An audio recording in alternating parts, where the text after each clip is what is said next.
My name is Melinda. People don't usually give me the chance to get to know me. Hey, Diane left again without cleaning the bathrooms or restocking. That's okay, I'll do it.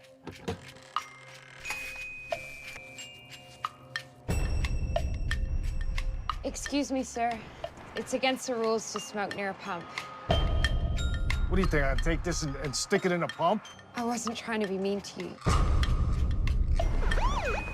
How are you, Melinda? Everything good tonight? Yeah, everything's good. Melinda, what the hell are you doing? You are so creepy.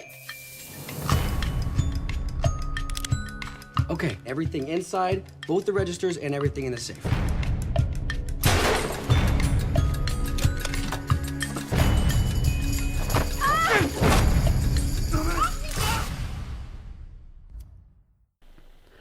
Hello and welcome to the Matt's Movie Reviews podcast. I am your host Matthew Pejkovic and this is episode number 235. Out August 23 in the United States in theatres, on demand and digital is Burn, a twist-filled thriller that stars Tilda Cobham-Hervey as a lonely and unstable gas station attendant who is pushed to breaking point when she is held at gunpoint by a desperate and dangerous man played by Josh Hutcherson.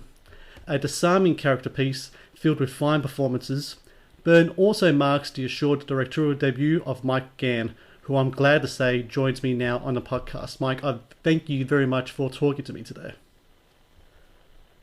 Thank you for having me.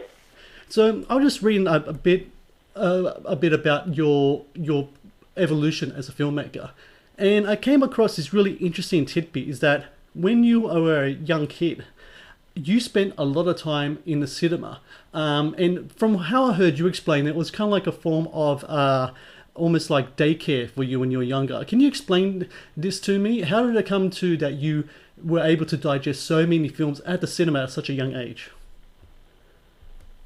Yeah, my parents and I immigrated to America when I was 5, and we were living in Indiana and Kentucky at the time, and there's not much to do there, and being an only child with 2 working parents, I would get into trouble a lot when I was left on my own, even with babysitters. But the one thing that made me sit still and be a good boy would be to watch movies, especially in the theaters. And I've just been in awe of the whole movie experience since I was a kid.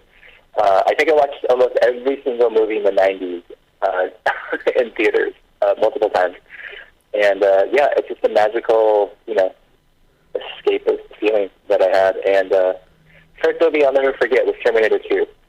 When I watched that, my mind was blown. I mean, I was very young, and my parents were kind of like, all right, let's go see what this movie is. But it definitely helped at a young age. See, I remember when I was a kid as well, spending a lot of times at the cinema, but I had my older brother to take me to see a lot of things. So I remember seeing the first Batman, Terminator 2, like you said as well. So I think back then especially, I think the cinema experience was much more unique and magical, considering these days we have so many options to watch so many things. Don't you think that's true, Mike? Yeah, there's still a very magical experience in the theater, and I think, what I love about it now is that the audience sort of informs and teaches each other as you're watching a movie now, when you watch it with a crowd. Most recently, we had a screening of the other film that I shot for Hulu and Blumhouse called School Spirit, and it was a horror film that had some nuanced, dark humor in it, and it was really amazing to see the evolution of the movie through the audience, where some people would start to laugh a little bit, and then other people started to get in on the joke and certain jokes, and then by the end of it, it was just this beautiful synergy the whole audience had collectively. And I think that's still really a unique experience when you watch a good movie in theaters. Now we get to talk about your film, which will be in theatres next week. And as I said in the introduction, this is a really disarming character piece. What's really interesting to me about your film, Burn, is that it's set in a gas station, and you don't really see many films set within that world. I'm just curious, what comes first when it came to this script? The setting, and then you form your characters around that, or does the setting come second to what the characters are all about? I think for for me, I enjoy. I mean, it started out with just the idea and plot concept of robbery gone wrong and the tables being turned, and then going from victim to aggressor, and what that dynamic was like. And so after that, it's finding a right location that would be best suited for the drama of that plot. And then after a gas station seemed to make sense, simply because there were just constantly people coming in and out, and it wasn't isolated.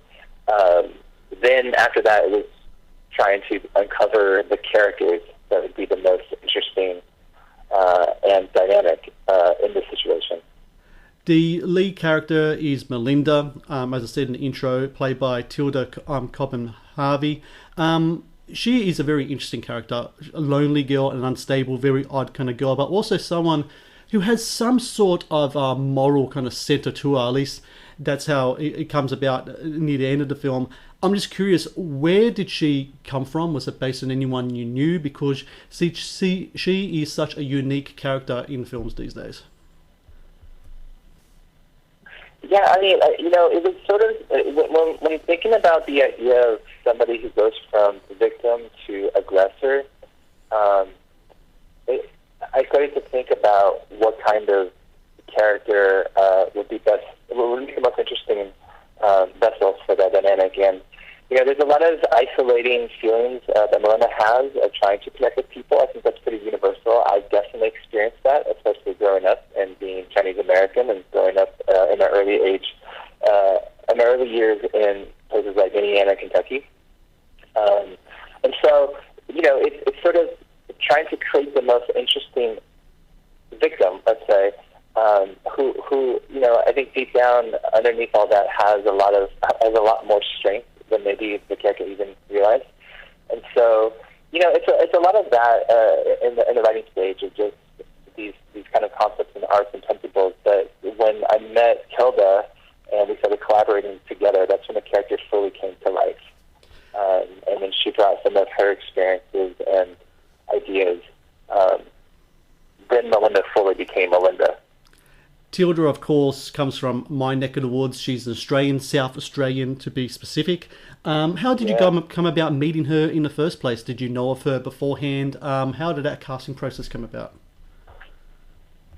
I didn't know of her, but I knew that she read the script and she seemed to connect with it. And so we sat down and talked about it. And right off the bat, I could tell that she was really intelligent, brave, and non-judgmental about Melinda.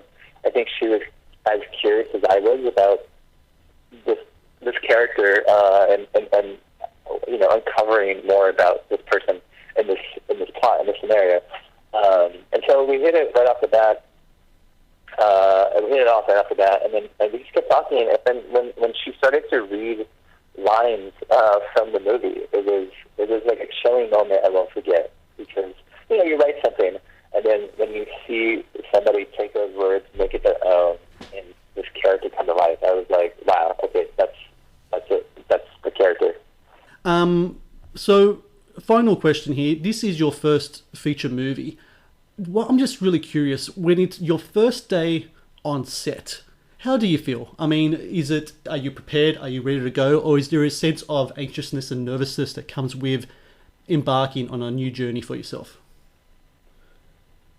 I think when you're just prepping and getting ready to shoot a movie, there's just this adrenaline that's just in you for the whole time. And I remember the first day of shooting. Luckily, I remember about waiting before production actually started on that morning, and just seeing all the group checks come in and feeling just super grateful. Like, it was a moment where I was able to pass, like, oh, wow, like, if you write it, they will come type of feeling, like, wow, this is all actually coming to life. But, a lot of it's just sort of survival mode. Like, after that, it's just like you're just trying to, you're just so focused on the work that there really isn't even time to be nervous or feeling all those things. You just sort of are very in the moment and doing the best you can while collaborating. So for everyone out there listening, Burn releases August 23 in theatres, on demand and digital. Mike Gan, I thank you very much for your time today, and best of luck with the film's release next week. Thank you. Thanks for having me.